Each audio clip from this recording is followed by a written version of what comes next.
High guys, good afternoon and welcome back to another vlog. Good afternoon, कारण मला हा vlog start करायला जवळपास 1 वाजला. त्याचं रिझन असं होतं की मी सकाळी अराऊंड 9:30-10ला उठलो. लेट उठलो, त्याच्यामुळं फुल ऑन आळस भरला होता. त्यामुळं खूप कंटाळा आला आणि त्या कंटाळ्यामुळं मी काहीसुद्धा शूट नाही केलं. आणि एका पॉईंटला मला असा प्रश्न पडला होता की अरे आज मी काय कॉन्टेंट पुश करणार. मग नंतर मला आठवलं की अरे मी तर डेली व्लॉगिंग करतो आहे, कॉन्टेंट काय पुश करायचा आहे हा आता क्वेश्चन मला पडलाच नाही पाहिजे.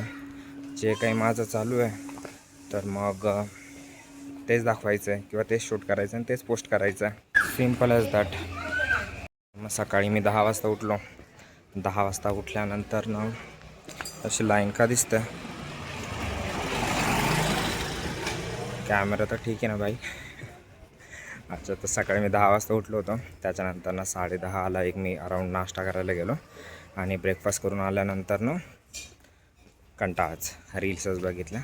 मग इकडून तिकडून आवरलं. काल रात्रीची भांडी होती ती घासायला घेतली, आंघोळ केली, ऑफिससाठी आवरलं आहे आणि आता ऑफिसला निघालो आहे.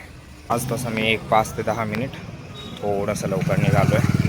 आय होप मी आज ऑफिसला ॲटलिस्ट टायमावर पोहोचेल. चला तर मग भेटूया ऑफिस नंतर. काही जस्ट ऑफिसवरनं रिटर्न आलो आहे आणि कपडेच बदलतो आहे.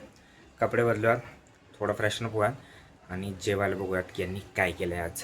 पृथ्वी तर नाही होता आज आय थिंक जेवायला, आणि त्याचा व्हॉट्सअपवरती मेसेज आला होता म्हणून मला माहिती आहे. So let's go.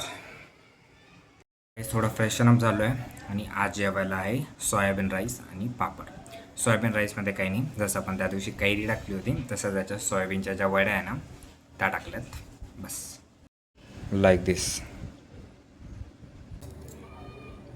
आणि आज फक्त राईसच आहे, कारण मी आणि आविष्कार आम्ही दोघंच होतो जेवायला असं आविष्कारने मला सांगितलं आहे. ठीक आहे, चालायचं.